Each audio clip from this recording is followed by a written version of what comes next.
Hello everyone, আজকে আমি তোমাদের জন্য রুই মাছের সর্ষে বাটা রেসিপি নিয়ে এসেছি। আশা করি এই রেসিপিটা সকলের ভালো লাগবে। খুব ইজি একটা রেসিপি, তো চলো এবার রেসিপিটা করা যাক। প্রথমে আমি কড়াই বসিয়ে নিয়েছি, কড়াই গরম করে দিচ্ছি সর্ষের তেল। সর্ষের তেলটাকে কিন্তু খুব ভালো করে গরম করে নিতে হবে। তারপরে মাছগুলোকে ভালো করে ধুয়ে কেটে পরিষ্কার করে নিয়েছি, নুন হলুদ মাখিয়েও নিয়েছি। এবারে মাছগুলো আমি একে একে কড়াইয়ের মধ্যে দিয়ে ফ্রাই করে নেবো ভালো করে।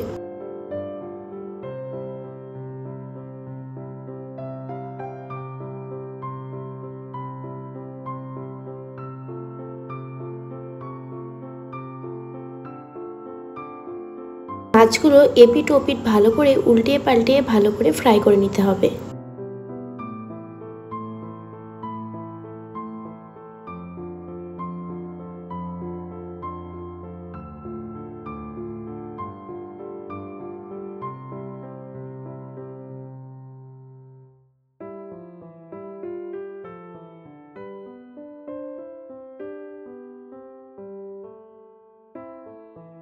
দেখো আমার কিন্তু মাছ ভাজাটা পুরোপুরি কমপ্লিট। দেখো কত সুন্দর মাছটাকে ফ্রাই করে নিয়েছি, পুরো কচমচে লাল করে। তো এবারে একটা পাত্রে তুলে রেখে দিচ্ছি মাছগুলোকে। তারপরে সেই মাছ ভাজা তেলের মধ্যেই দিচ্ছি এবারে আমি 5 ফোড়ন। এবারে হালকার উপরে একটু নাড়াচাড়া করে নেব। তারপরে তেলের মধ্যে অ্যাড করব এবার মশলাটাকে। মশলার মধ্যে এই যে আমি মশলা করে নিয়েছি, মশলার মধ্যে আছে সাদা সর্ষে, কালো সর্ষে, কাঁচা লঙ্কা আর পোস্ত। দিয়ে দিচ্ছি তেলের মধ্যে। এবার মশলাটাকে দিয়ে ভালো করে এবারে নাড়াচাড়া করে নেব। সামান্য পরিমাণে একটু মশলা ধোয়া জলও দিয়ে দেব।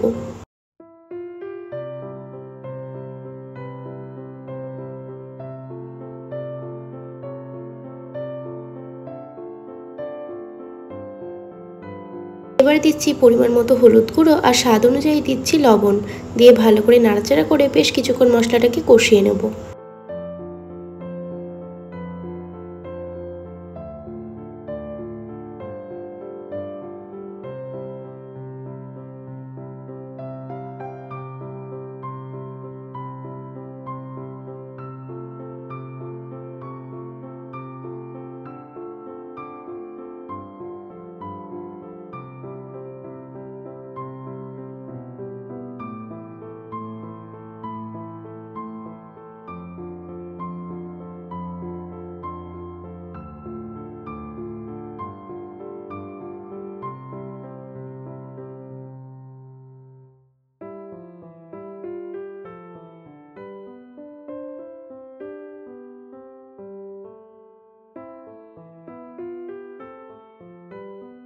মশলাটা খুব ভালো মতো কষে গেছে। এবারে অ্যাড করবো আমি জল। ঝোলটা তোমরা পরিমাণে যেমন করবে জলটা ততটাই ইউজ করবে।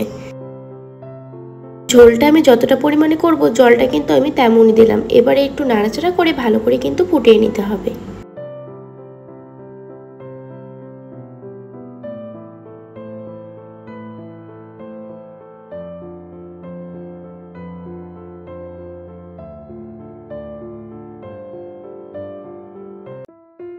মশলার ঝোল ভালো করে কিন্তু ফুটিয়ে নিয়েছি, তাতে মশলার গন্ধটা কিন্তু কেটে গেছে। এবারে অ্যাড করব আমি ফ্রাই করে রাখা মাছগুলোকে।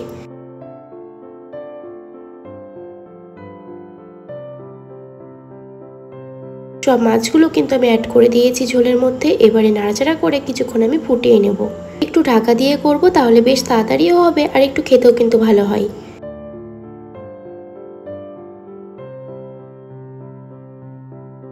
ঢাকা দিয়ে গ্যাসটা একদম আস্তে রেখেছিলাম। 20 থেকে 25 মিনিট পর ঢাকাটা খুলে এই যে এরকম হয়ে গেছে। এতটুকু ঝোল আমাদের বাড়িতে কিন্তু লাগবে, তাই আমি রেখে দিচ্ছি। তোমরা চাইলে এর থেকেও বেশি কিন্তু মরিয়ে নিতে পারো। তো একদম ঘরোয়াভাবে কিন্তু তৈরি করলাম। আমার রেসিপিগুলো একটু ঘরোয়াভাবে করতেই ভালোবাসি। তো তোমাদের এটা কেমন লাগে সেটা কিন্তু আমাকে কমেন্টে জানিও। রেসিপি কিন্তু ডান। তো কেমন লাগলো রেসিপিটা অবশ্যই কিন্তু কমেন্টে জানাতে হবে। আর অবশ্যই কিন্তু তোমরা এভাবে বাড়িতে একবার ট্রাই করো, খেতে কিন্তু দুর্দান্ত হয়েছিল। আজকে এতটুকুই, আসবো আবারও একটা ভিডিও নিয়ে। টাটা।